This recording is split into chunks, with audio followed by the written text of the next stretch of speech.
Hey guys, in this video I'm going to show you how to enable two-factor authentication in Gmail.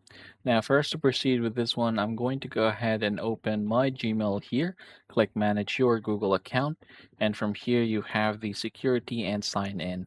So yeah, after doing that one, you have the here two-step verification. Go ahead and click that one over there and then go ahead and enter your password here real quick. And once we are here, you can see that for second step or two-step verification, we have different options. So first things first, go ahead and click turn on right here and go ahead and enter your phone number and then click the send button. Click save, click done, and you can see the phone number is here. But the most important thing here actually is the authenticator.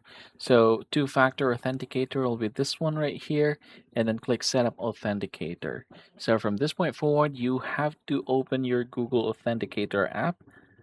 I'm gonna go ahead and proceed, and I'm gonna go ahead and scan this code. All right, so I've successfully added it. Click next, and then you're going to enter the code here. So I'm gonna go ahead and do that, and then click verify, and there you go. So now it has been added, and that's how you're going to enable two-factor authentication on Gmail.